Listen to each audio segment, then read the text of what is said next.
Nakita ko si Tin, humihinga pa. Pero nakapikit lang siya and then hindi siya nagsasalita.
Yun na nga po na nagsusuka po siya.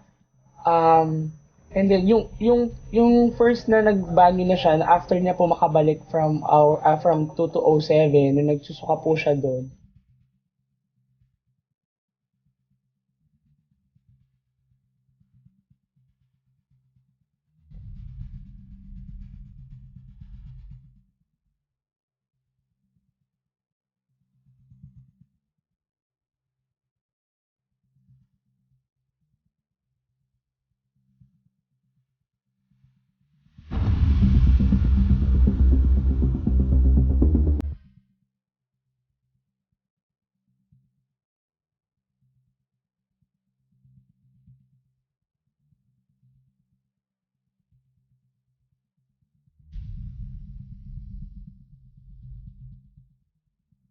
Nakita ko si Tin, humihinga pa.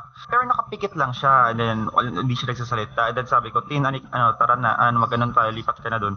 Then sabi niya, nag-move yung kamay niya, sa tiyan niya, and then nag-move gumanon. So akala ko, pinapaalis niya ako. Sabi niya, I think comfortable na siya sa lugar na yon. Then sabi ko, okay, sige, dyan ka na muna, mamaya na kita ulit gisingin. Then sabi ko, then kumuha ko ng blanket, and then kinumutan ko si Christine. Then bumalik naman ako sa pagtulog. Then,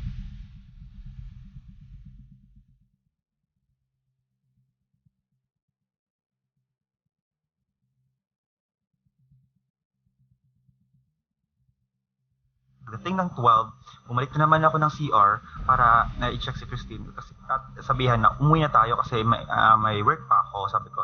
And then doon ko na napansin na hindi na siya humihinga, wala siyang pulse, check yung pulse niya, wala, ang breathing niya, wala. And then yung lips niya, parang purplish, I don't know, Wow. purplish or parang ganun Oo, kulay. oo. The dark na yung ano niya. Pero still, medyo parang warm pa rin naman siya talaga pag hinawakan mo.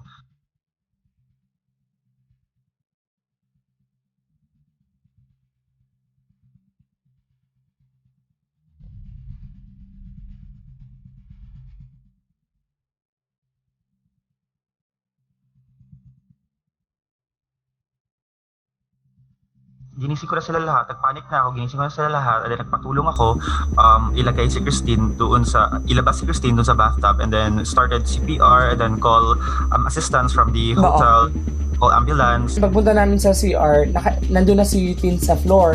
Tapos yun na nga po, she's pale. Sobrang terrified po kami kasi wala siyang malay, ganyan. Tapos Oo. para kami nataranta. Tapos yung nga, no pulse, no pulse, ganyan. Sabi ko, tapos nag-CPR si Vigo, and then after niya ako, and then Romel. Ganyan, tapos habang nag-CPR kami, tumawag na kayo ng medical, ng hotel staff, ganyan. Tapos dumating sila after 3 minutes, and then ayun, tinry namin siya ilagay sa wheelchair. No,